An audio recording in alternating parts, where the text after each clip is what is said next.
Halo semua, kembali lagi belajar matematika peminatan ya. Saat ini kita akan meneruskan pembelajaran kita di bab polinomial di chapter 13 dan kita sudah sampai di topik yang keempat, yaitu zeros of polynomial atau pembuat nol dari polinomial. Kita lihat ya, apa yang akan kalian dapatkan dari video kali ini. Dari video ini kalian akan dapat menerapkan, kita mengulang lagi ya, penerapan faktor teorem dan juga metode trial dan error untuk menyelesaikan persamaan kubik atau persamaan pangkat 3. Juga kalian akan mendefinisikan hubungan antara si akar-akar tersebut dengan koefisien dari polinomial. Nah, sebelumnya kita lihat dulu definisi dari sebuah akar rasional. Jadi, kalau kita tahu bahwa sebuah faktor x min h adalah faktor yang rasional dari fungsi yang kita punya, yaitu fx, maka kalian buat x min h sama dengan 0, kalian akan dapatkan x sama dengan h.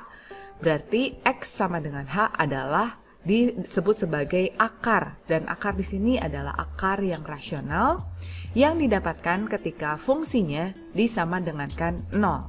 Atau di sini kita dapatkan sebuah cubic equation atau persamaan pangkat 3 ya, sama dengan 0. Nah, h adalah bentuk integer atau bentuk bilangan bulat.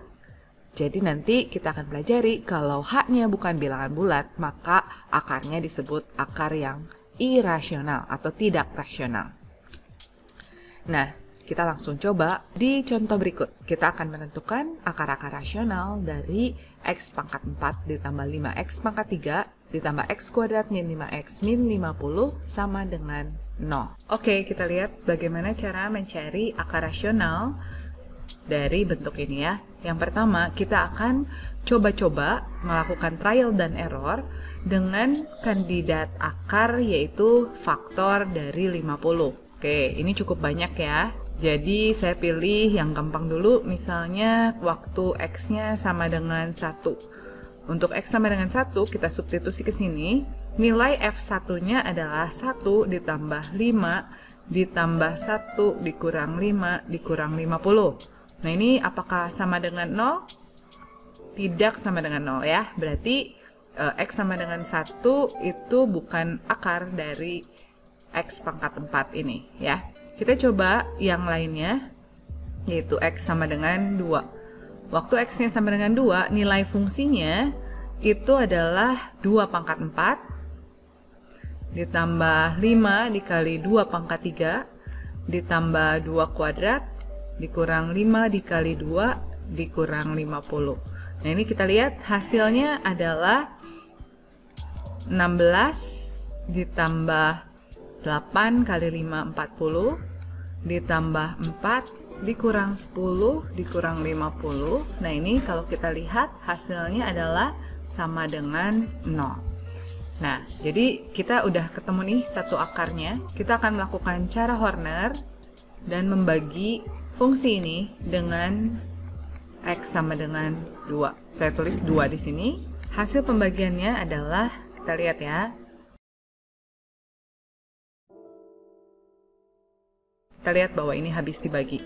Sehingga bisa kita tuliskan faktor yang pertama, dari faktor yang pertama ini adalah menjadi x kurang 2 dikali, nah ini hasil pembagiannya adalah dengan pangkat 3 ya. 1x pangkat 3 ditambah 7x kuadrat ditambah 15x ditambah 25. Nah, ini faktor yang pertama. Kita akan mencoba dengan angka yang lainnya. Jadi saya coba x sama dengan 5 ya, karena di sini 25. Kita langsung menggunakan cara Horner untuk x pangkat 3. Kita tuliskan koefisiennya 1, 7, 15, dan 25. Oke, sekarang kalau dibagi sama 5, kita mau lihat nanti di sini apakah ini 0 enggak ya. Jadi kita nggak hitung, tapi kita langsung ke cara Horner.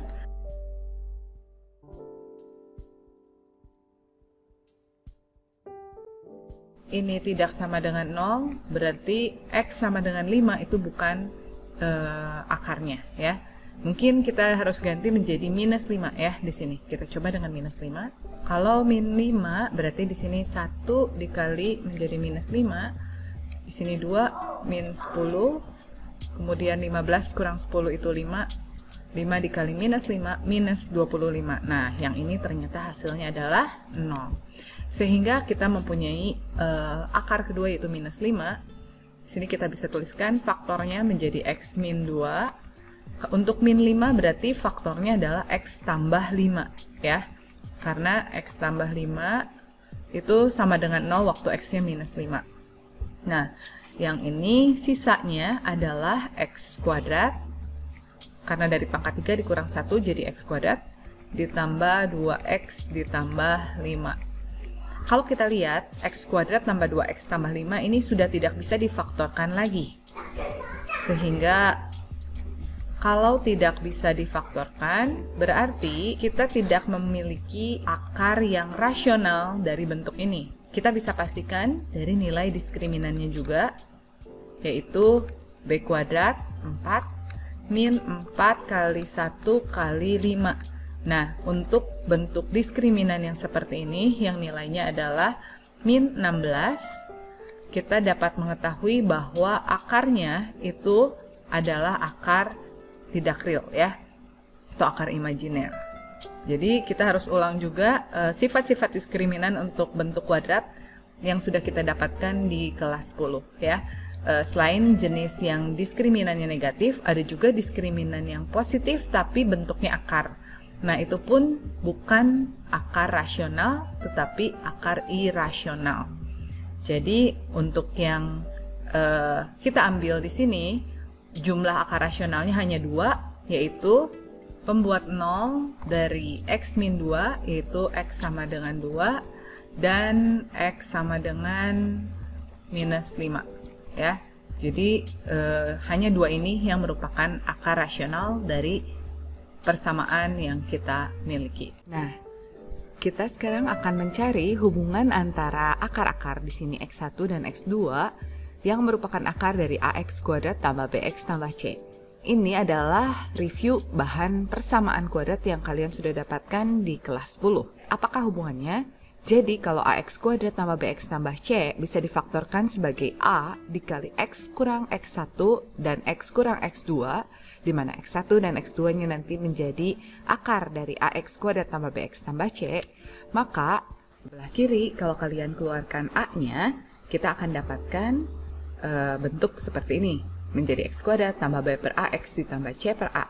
Yang di sebelah kanan dengan capit kepiting, kalian bisa kumpulkan bentuknya dan disederhanakan menjadi x kuadrat dikurang x1 tambah x2 kali x ditambah yang belakang menjadi x1 dikali x2.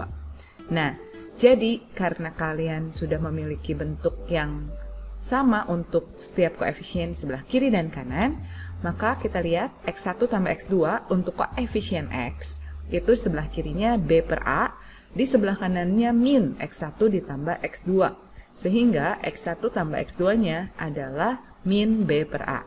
Untuk yang koefisien x pangkat 0 atau konstanta, di sebelah kiri kalian punya c per a, di sebelah kanan kalian punya x1 kali x2, sehingga x1 kali x2 adalah c per a.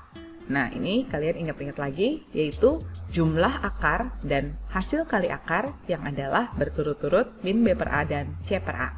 Udah inget belum? Nah, kalau gitu kita terapkan untuk persamaan pangkat 3 ya. Di sini, kalau saya punya x1, x2, dan x3 yang adalah akar-akar dari ax pangkat 3 ditambah bx kuadrat tambah cx tambah d, berarti kita akan memiliki akar-akarnya dalam bentuk pemfaktoran sebagai berikut. Nah, dengan cara yang sama, kalian bisa coba sendiri ya. Kalian buktikan bahwa nanti yang di sebelah kanannya akan menjadi bentuk seperti ini. Setelah dijabarkan, kalian kumpulkan, dan bentuknya adalah menjadi seperti ini. Yang di sebelah kiri sama, setelah dikeluarkan a-nya, sekarang kita akan cocokkan koefisien untuk x kuadrat dulu ya. Untuk koefisien x kuadrat di sebelah kiri kalian punya apa? B per A.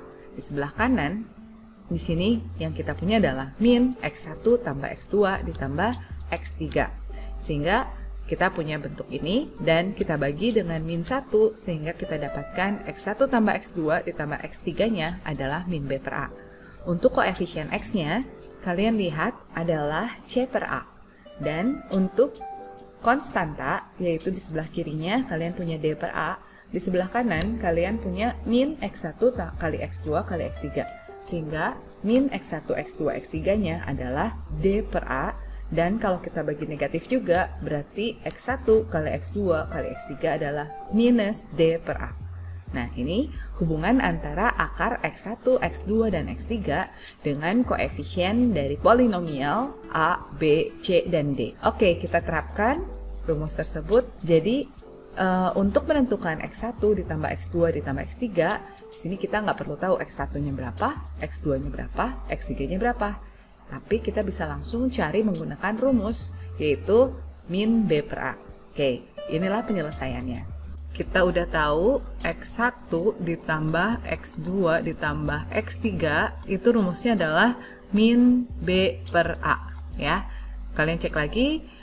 Jadi kita langsung mengetahui di sini A-nya adalah sama dengan 2, B-nya itu sama dengan 1, C-nya adalah minus 5, dan D-nya adalah min 50. Sehingga X1 tambah X2 ditambah X3 adalah min 1 per 2. Ini untuk pertanyaan A.